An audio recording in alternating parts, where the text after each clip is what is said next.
Hey, how's it going, buddy? This is Rock. Said as part of the CCS Nexomania Monday Learning Nights. We're gonna go ahead and review Game One. So Game One, all the games obviously were on Infernal Shrines, but you specifically wanted to look at just offlane play and how things went. So we will try and do that in about 15 minutes or so. Going to mainly be watching just your POV and seeing what's going down. So Gazlowe's a fun one. He's not your traditional offlaner, but he's really good on the shrines. He can double soak, but not necessarily the fastest or the safest. But if you go full turret build, you can definitely get some good um, wave clear as well as other stuff there. So, way to get your turrets down to start holding the lane and clearing it, looking good. Nothing too crazy. You can also look at potentially trying to freeze your lane here, since Blaze is double soaking, and if your team has it to where you know you're not going to be double soaking, then it's looking great for you to be here. So, something you see. I like that you did freeze your wave here, so it makes it a lot easier to get stuff done and cleared. So Blaze is back now. You could have honestly held it there longer. You didn't have to. It's like it moved a little bit to the left. So it's doing fine. That's some good damage on. Yep. You can harass a little bit. Get your globe. Looking good. One thing you might want to do. So right now there's no vision of anyone on the team, on their team. So Blaze isn't really going to kill you solo or by themselves, but something you might want to watch for is look and see, is to try and maybe you start looking for a turret that's to the south of you, whether it be in this bush here or in this lane here. Just something that gives you space so you know that you're safe, especially if you're not planning on rotating, giving yourself that vision so you know when they potentially can. So, like I said, their team isn't really super heavy on the rotations, right? Like Diablo Tychus need to be together. Nazeeba wants to double soak back and forth to get soak and stacks. Brightwing could Z in. So your biggest threat is Brightwing Zing in, but it's something to get in the habit of and being aware of, especially since it doesn't cost you anything as Gazlowe, is to go ahead and make sure that you try and keep some vision control of your area. So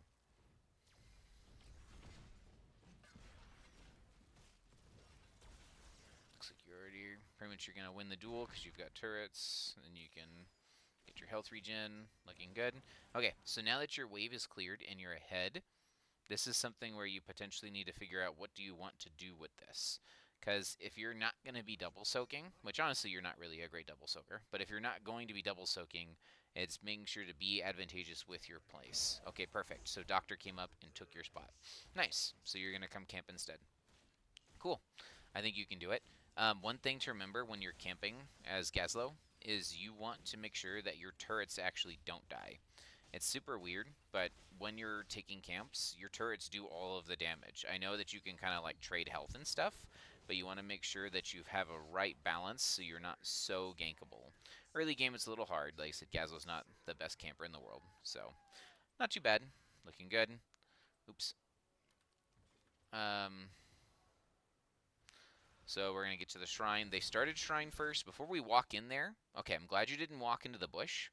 But before we walk in there, you always want to be double checking what's their status and where they're at, right? Even as the off lane, right? Like quote unquote off lane, you want to make sure that you're able to help with the team and just do what you're doing. Your team definitely is a win the shrine win condition fight, right? You've got the AoE shenanigans from Mephisto, you've got AoE Gazlowe. Greymane's going to help secure those kills, so you want to be fighting on the shrine and getting there on time. I think definitely I would have rather have had Greymane do the camp instead of you do the camp, but that's just because of the speed at which Greymane can do the camp compared to your speed, as well as the ability if you're set up on the shrine, it makes it that much harder for them to be able to push into you and the team as a Gazlowe. So now that we're here though, we don't have Mephisto. So we already see 4 of their players. I didn't pay attention if it fits down there, but we don't see Tychus right now. So it hopefully your team is communicating what the goal of this is. If we're fighting on the shrine, if we're giving the shrine, because like right now, you've got a mid camp pushing, you've got the top camp coming out and pushing. Your top wave is already cleared here, so then this is going to push up to here to give you guys vision control. So this is a great opportunity to fight them, but you're definitely missing a Mephisto. So, okay, so they did show they are 5. So your team needs to hopefully make a decision before this on what you want to do, if you're fighting or if you're just letting them have it and taking advantage of the fact that the early objective is very weak. Stuns are there. Roots are there. Okay, Mephisto just got here. So you guys have an opportunity. Like, you definitely got some damage, got some chunk on them. They are halfway done. So you pretty much have to now, as a team, start fighting up in this bush here if you're going to actually want to win the objective. Bloody's here working. We've got a couple folks straggling down below. Bloody got a bunch of... Okay, so we're fighting and not doing this right. Okay, there we go. Oh, Doctor's going to be okay. Okay, so you guys decide to give. Okay, because I was like, where's Buddy going? Okay, so he's there. So, alright. So since we're giving, Blade's going to push. Okay. So we're going to push. We're going to double soak. Meriden died, which isn't great, but that's okay. Alright, we wanted to slow them down so we can get stuff done. So I agree with Ravenex's comment that he just said here. So in general, if you guys were planning on splitting and not showing up to this, you need to be more vocal, Bloody, as the offlaner, to be like, are we splitting or are we fighting? Because I thought for sure you guys were stalling for 7s and then trying to fight up there as 5, but then we ended up leaving and coming and splitting. So just making sure that you have the communication there to be able to get that done. Because, yeah, definitely not great to be able to lose a kill and do all of that. So that first early game Punisher isn't super strong, so you're pretty much going to get equal value here. So you're going to get the whole wall. The Punisher is going to get the wall plus some damage on the building. So by the end of that entire time, right, the Punisher got half a building, and you got half a wall here, or you got the whole wall here, and you start doing a little bit of damage here. So overall, I think it's fine. It's a little bit of a misfire there, but you're okay. So hopefully your team is now communicating what they want to do. So I said, because the main goal of the offlane truly is to make sure that you're able to enable your team to do things, right? Like, whether it be you need to camp or you need to soak, they're definitely fighting top. So looks like they overextended, and we ended up losing 2, but we're going to try and get some push to make up for it. So that happens. Go ahead. So taking a camp, this can be dangerous because we kind of showed that we're doing it. You might want, because people are not alive, to go to the easier camp. Because I'm like, they might invade you just because this is neutral, right? So unless you're like Hogger or someone that can instantly delete the camp, they might come down this way. Versus if you come up here, you can give yourself like a vision turret, either here or here, and then you can start this camp to know if they're actually coming to rotate on you here. And then you'd be able to start this camp with your team. And once you have 10s, maybe fight down here for this choke or fight for an invade, something along those lines. But doing this camp here is a little risky just because, like, obviously Nazebo's here, but, like, that's kind of where you thought they were going to go. So this is a good idea. We got vision on him. We did take this fight a little bit understaffed and pretends. Like, we get the camp, so can we do anything with it, though? So it worked out. I think in other higher levels of play, this would have been punished. Just like, this is a lot of people committing to this bottom camp when you don't have 10s and you don't have an advantage. So, I don't know. A little risky, but it worked out. So we got 10s. This is where we come online. So let's start seeing that wombo combo of stuff. So we're currently still trying to catch up on the double soak. Obviously, we're not doing anything there. We're going to help clear this wave, and we could probably leave the rest to them, so go ahead and take off. Yep. I don't know why it's taking so long there. There we go. Missed there. Just try our best to not force stuff, right? Like, we need to make sure that we have stuns and we have things where they're supposed to be. And so...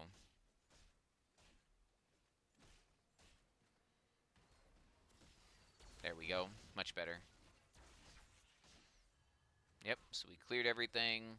you know, they're 5, so hopefully every time you're rotating and doing stuff, you're doing a good job of calling out where Blaze is. I see Blaze is here. I don't know how much of an impact he's had on this team fight, but the fact that he's here means that potentially he had a stun or he had something that's coming up. So just making sure that you're able to communicate and fight towards your win condition. Because definitely you're able to push and do stuff as Gazlowe, but you want to make sure that you're also being available. So.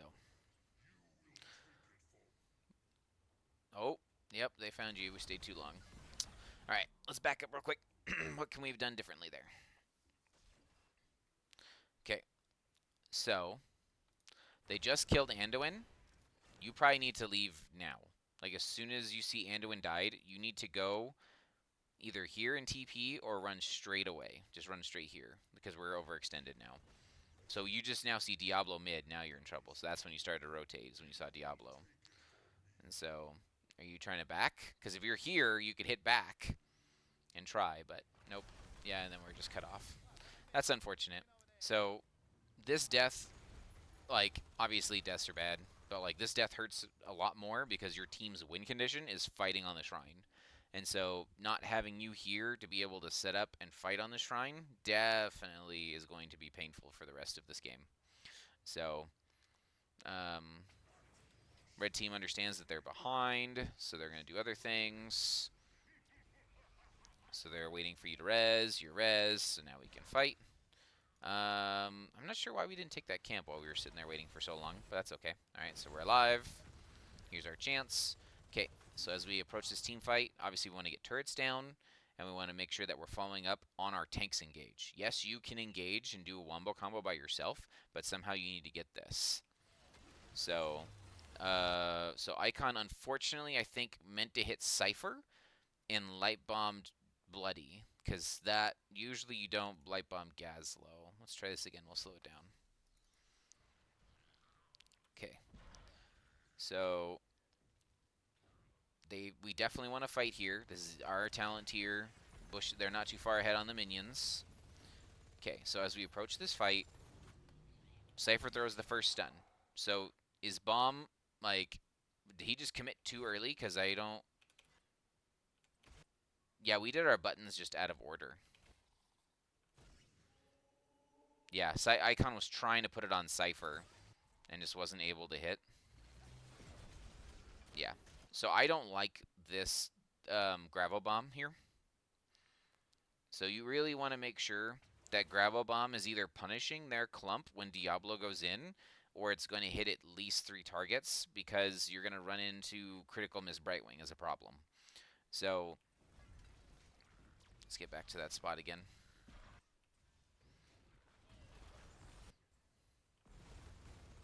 Okay, so right here, you want to play off of your engage, right? Muradin throws a hammer. This should be a bomb instantly, because then once you throw the bomb, right, they now have to choose to fight or to get stunned. Like, as much as this looks like a big clump, right, like, it's actually awkward because of the way that the shrine is positioned. You can't really throw your bomb on the shrine. It won't land and hit people. So, like, this is a big clump, which is maybe what you were seeing, is like, oh my goodness, there's 4 people clumped here. But, like, your guys need to use your Mephisto ult, plus your ult, plus the light bomb to make this work. And so I would have loved to seen bomb thrown immediately here, right? Because you've got range for bomb. And so then I would have loved to throw bomb, then laser, instead of coming all the way up here and dropping a turret, right? Like, this is the difference between being in sync with your comms on your tank versus just trying to throw your own play.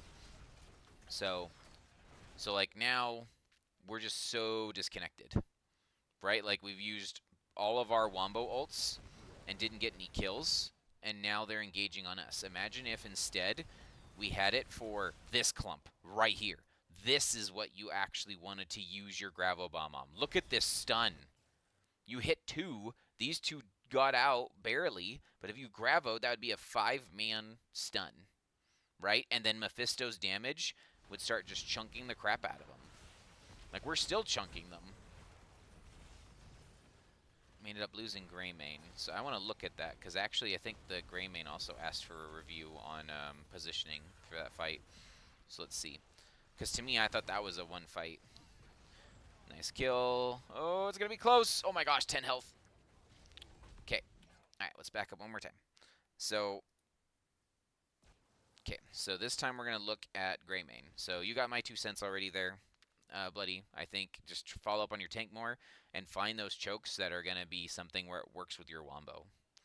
So let's switch back to Senor Greymane. Alright, so looking from Greymane's positioning here. Okay, so you were stuck in a zombie wall, so there's not a lot you can do there.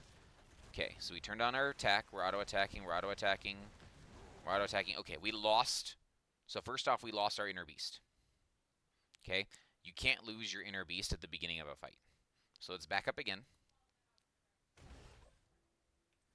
Okay, so right here, we shoot, we shoot, we shoot, we queued. Okay, we threw out a Q on a moving target, which is okay, right? Like, we can use the Q to splash and try and get the minions. This is unfortunate that you're stuck here. Okay. When you have the buff on and you're trying to attack something, use attack move. Because then, as you're attack moving, you'll be able to still attack things that potentially, even if it's not a hero, you can continue to keep this going. It's the same thing with Vala, right? You really want to make sure that every time you auto-attack, you're getting more duration on this. Because this is where a lot of your damage comes from, is being able to attack quickly, right? So like, instead of backing up here, right? Like, you started backing up instead of just attack moving and trying to hit one of these minions. So, like, and then you switched and went to this minion, right? Like, you kind of did like a dance back and forth. If you're using attack move while you have this up, your character will attack the closest target without you having to manually click on it. Because now we lost our thing. Okay, and so this was super awkward. I don't even know if you noticed what happened just right now. Diablo charged you. He wanted to APOC charge you because you were near the wall, but you jumped on Blaze at the same moment that the charge came out. So you got pushed over here from the Blaze. So, and now we've walked into an APOC. So you got saved by Icon. Icon saved you again, and we're just too low to fight. Right? So, in general, when you're playing Greymane, you want to make sure that you're following up on your tank's damage, or you're safely auto-attacking until it's time to commit for the wolf. You don't really want to be in wolf form unless you're sieging, right? Because you get bonus damage for sieging, or you're going to secure a kill. That's where your burst is. So, in my opinion, you kind of went wolf early, and you ended up losing your inner beast charges. So now, as you're sitting here, right, like, you probably everyone's screaming, oh, look how low they are, look how low they are, hit them, hit them, hit them. And like, as much as you want to get in there, you just died to collateral damage. Like, it was one of those things where you were just too low to fight, right? So even though you want to get in there and fight, you need to be able to either go home and tap, which I don't know if you had tap or not, but you needed to either tap or call that, like, I have no health, we're out. We just missed our chance. So, because I said, like, we ended up dying for free there from our positioning. So, unfortunate, but I think overall, as far as your question on team fight positioning and stuff, you want to be able to be auto-attacking and being sustained and playing kind of like in a crescent shape to where you're able to be in range of your tank without standing on top of your tank. And then making sure that as a team we're focused on the same thing. Maybe even communicating, are we on Shrine or are we on an enemy? Because when we started stepping up here,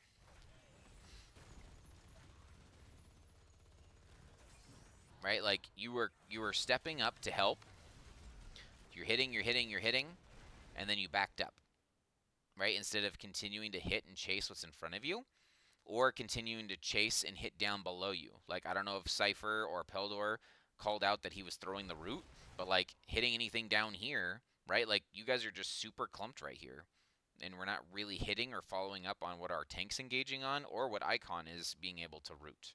So, like, if we can able to focus and fire on this Blaze that's out of position, or just continuing our movement speed, attack speed, because, like, we ended up jumping on the Blaze, right? But there was no kill opportunity there. He's not low enough. And then we ended up getting stunned for it. So, of all the targets on the team, you probably won't be able to blow up Blaze just because he has bunker. So, I'm not sure what your team's overall win condition was. If you needed to be, I agree you needed to be the finisher for your team because Mephisto's not going to finish anything, and we're kind of playing wombo combo. And so if something doesn't die in the wombo, you need to be able to blow them up. He's like, but it might be difficult into what they have. So yeah, we'll move on. So we lost the shrine. That was unfortunate. Go back to Bloody for a bit. Alright, so Bloody's back soaking things. So we can't fight for that. Most likely that building is gone. Oh, I didn't really... Well, they were kind of low, so I guess they weren't able to push that building. So we saved our building. We're honestly not in a bad shape. So we're doing camp things. Yep. All three of you don't need to be on this camp. So, like, in general, Mephisto doesn't bring enough macro to help with camps. So, like, if you happen to be here, great. But, like, what I'm looking right now on the map is I have 3 people taking a safe camp, and I see 4 people from them pushing down here. Like, if Mephisto's down here, he's your anti-siege. He's your person that's going to scare them. So, like, feel free, Bloody, to reach out and say, hey, I got this, or this is my camp, or hey, go do other things, guys. So...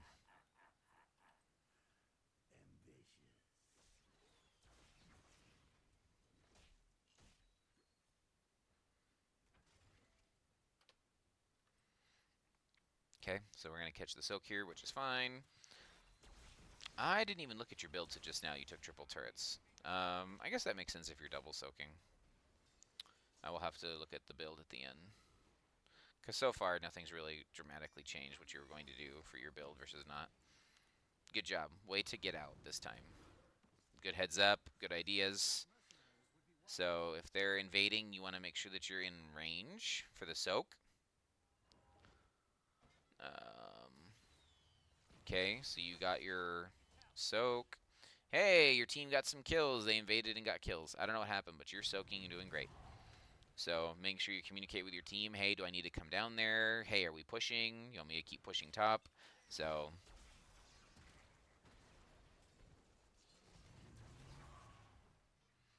there you go. You can keep up the clear. Another kill. Well done. They're pushing their numbers advantage. Yep, you're doing fine. For as much dueling, well, I said I don't know if you're. Oh, I was gonna say, I'm like, hold on. You might be able to live this time because it's definitely gonna be. If you can run now, oh, okay, you panicked. I know as much as you think they're gonna engage on you, but just wait. Hopefully your team said they were coming. Like, let's go back. Okay. So number one, your team should be telling you about now. Hey, they're missing. Right? So hopefully your team is telling you they're missing because then you can start rotating away. This is also why, in this particular position, having a turret south of you, whether it be in this bush or this bush, to watch your rotation as you're pushing can be huge. Like, no one else can create free vision. Like, this turret harasses him a little, but it's not necessary. Like, you could put the same turret down here, and then that will dismount them as they're trying to engage on you and give you vision. Because right now, they walk up onto you. And so as you're sitting here getting ran at, obviously you want to remove the opportunity for Diablo to get a wall bang, and you also need to run. So you ran into the polymorph. Good job not walking into the wall bang. This, I think, is overkill. Right? Your team should be saying, we're coming, we're coming, we're coming. Like, this is literally a 5v3 in 2 seconds here. You didn't need to use the ult. It's a little bit of an overkill panic. So, stop him. Good job stunning him. Yep, he's dead. Doctor and them are trying to do work. Cypher's here. Okay, again, as a call, the offlane needs to be saying, are we pushing, or you need me to go clear? I do agree you should be pushing here. You need to finish this building. That's a great light bomb. Oh my goodness, the charge. There you go. Good idea on the stun. Good kill, Dr. J. That was your free reset of dog bite, hopefully. We're looking to steal the camp. I think we can. They're down Diablo. Yep. Take what's free. Good anchoring there, Muradin. Okay. Alright. Yep. Gazlowe's here early. We can start the shrine. Okay, so if Gazlowe's doing the shrine, one of the things that they need to be looking at is you need to make sure that overall that they don't overcommit a fight without you. And then you don't have to use your bomb like that. So like you've got turrets that shoot triple. So if you walk there, like I say, if you walk towards them, you can aggro them. Like that bomb only hit 1 minion, right? Like if you really wanted to speed clear this shrine, you should be kind of rotating up and aggroing them, and then once they're all on you, using the bomb. Don't use the bomb like right here. That's a bomb, or this is a bomb. There you go, much better, right? You don't want to be using the tools from far range just to do it. Like, sure, it doesn't cost you any mana, but your turrets will literally group everything for you. So, okay, so now that your team is backing up, you pretty much get the objective for free. Make sure you talk to your team here. So, you don't have to necessarily call for this, but something to always ask your team is, do we want to 39 or stall this objective? Right? So it's something that, the offlane doesn't have to make the call, but since you're here by yourself, you should be able to ask, do we want to 39 the shrine? The reason I'm asking or bringing this up is if you look on the map, you have a hard camp. You guys could go take this hard camp and then get 1 minion, and now your push is even stronger. That might be able to secure 20s for you if you get a hard camp and the objective. The objective scales versus time, so if you can take it after the 15-minute mark, it will get extra health and extra damage. So that's totally up to your team. It might be a little advanced, it might be kind of crazy, but just something to think about. Does your team have a window or something, or of an opportunity to do something? Because right now, we got the objective, and your team's going to gank Blaze. So, like, not that ganking Blaze is bad, but just, like, if that's what we wanted to do, right? Like, if we wanted to gank Blaze, like, you could have went and taken this camp.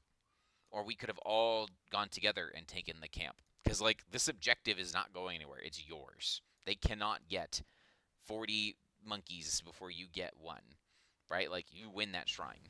So right now, your team is down here fighting and chasing things, and you're not going to be pushing with the objective. Now the objective is getting free cleared. So I don't like this at all. So, but I digress. So something to think about, something to look at. So you're clearing this because it's 4v5. They finally answered top, so you get a fort. Like, you guys could have gotten a keep if we 5-man pushed this instead. But whatever. We're still ahead. We're getting 20s. Just don't be too split. Okay, that's a free camp. Mid's a free. That's a free camp. That's free soak. Bloody should rotate safely to get the soak. Pick up this soak, Bloody. I know that you're going straight to the camp, but just be aware of your rotations to be able to make sure that you get this free soak globes before they turn into tiny globes. So we're taking the camp again. And so we're going out. We'll be fine. Better positioning to take care of your turrets this time around. Again, you probably don't need Doctor's help at this point, but if there's nothing safe to do, they can join you. Okay, we got 20s. We should be looking to push our advantage. You see where Cypher is. We want to make sure we're in range to be able to follow up on whatever he's doing. There's a Blaze. We're looking at the Blaze. We hit the Nazebo. We hit the Blaze. There it is. Beautiful. That's a 3-man wombo combo. All right. Peldor is able to follow up off of it. And GG. Well done. So, level 20 Mephisto is annoying. Good follow up there, Dr. J. Do your best to tumble away. We're hitting things. Careful with the turrets.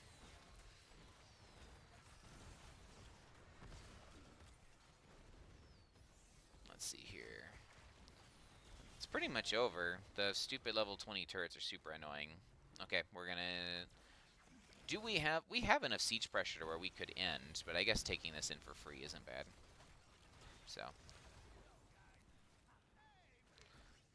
oh, I was going to say, I'm like, we need to, so I was going to say, it looks like we are going to go in, but I was about to comment that as a team, now that we took both buildings and people are resurrecting, we need to look for a kill, or we need to look at leaving, because we don't want to necessarily fight underneath the core and things if we don't have heroics up or don't have a huge advantage.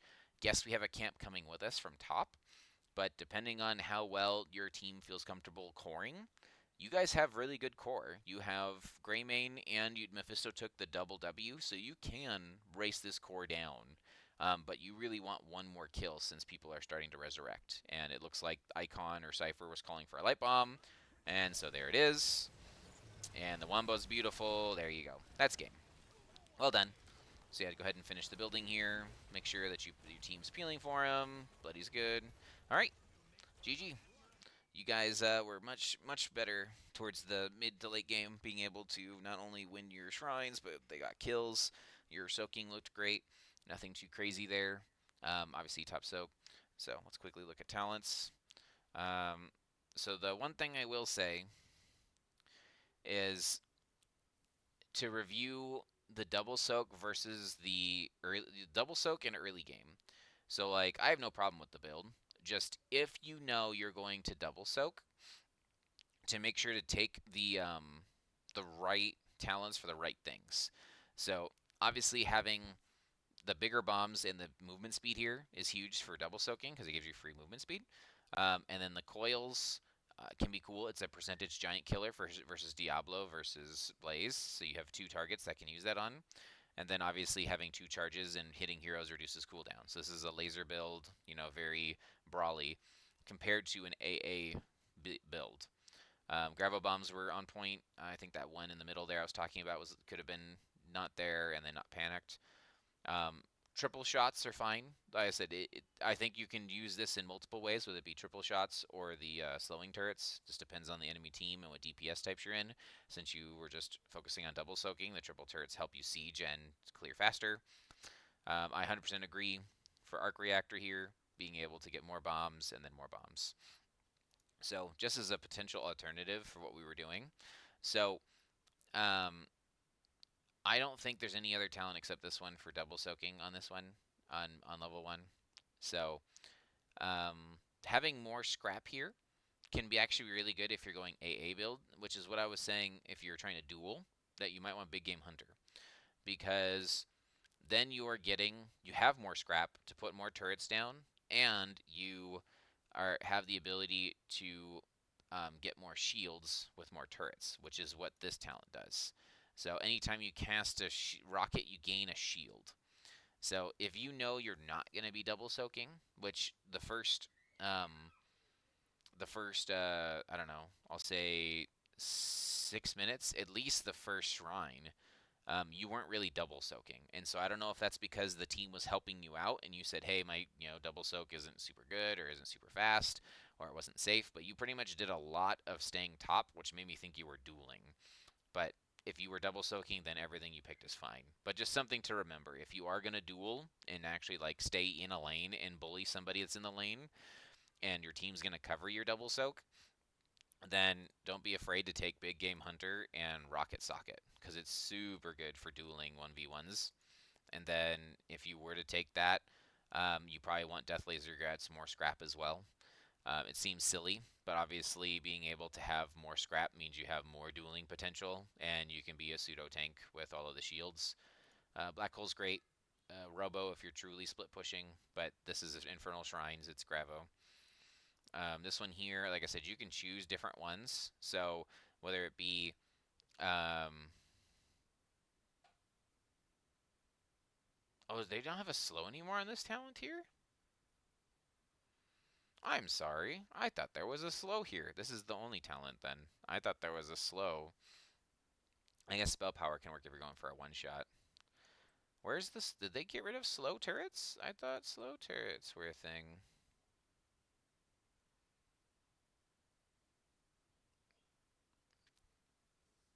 Gazlowe's attack speed.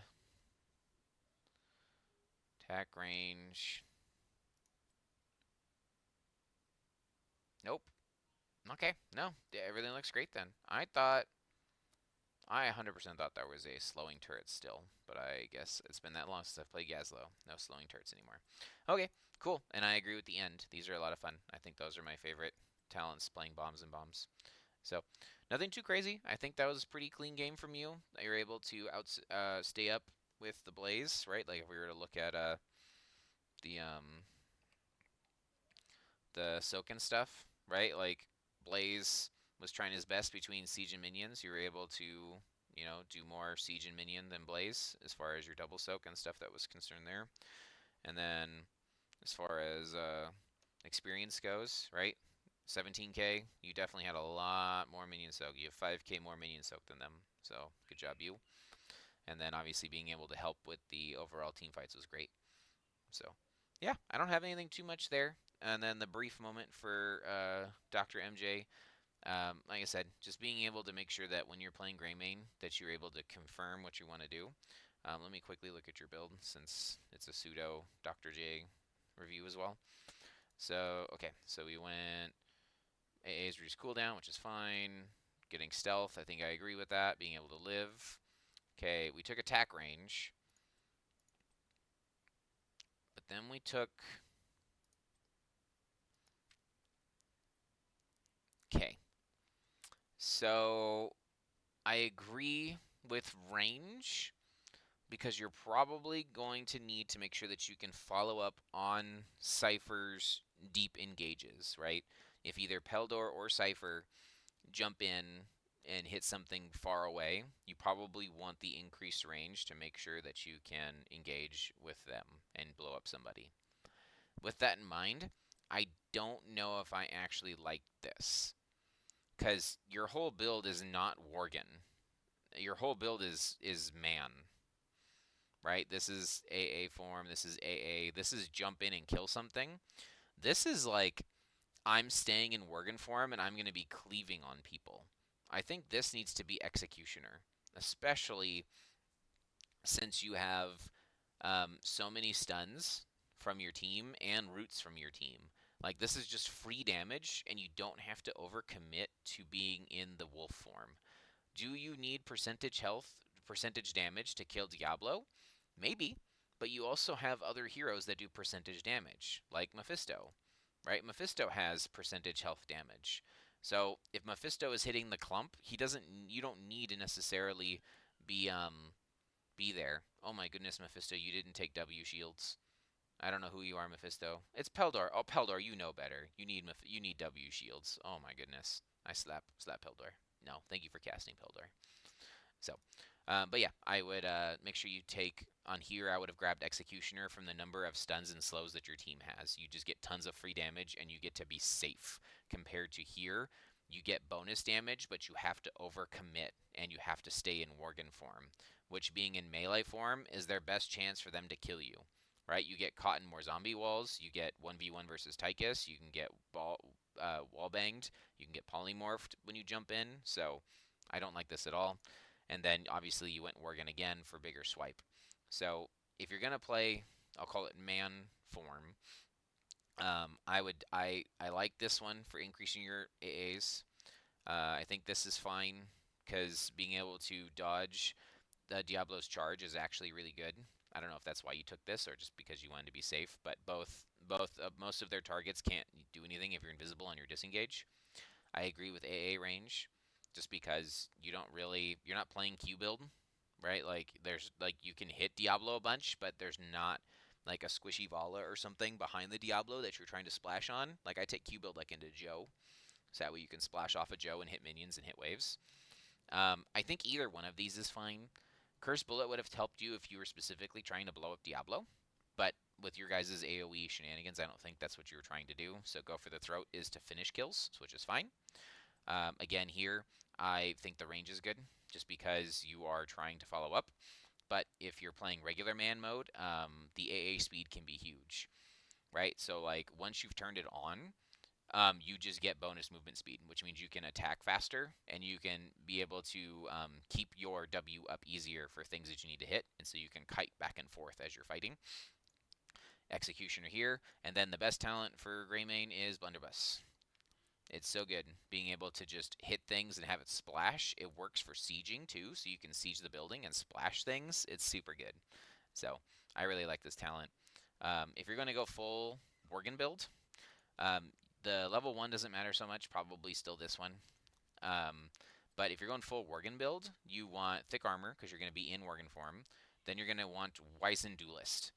So it just gives you bonus damage.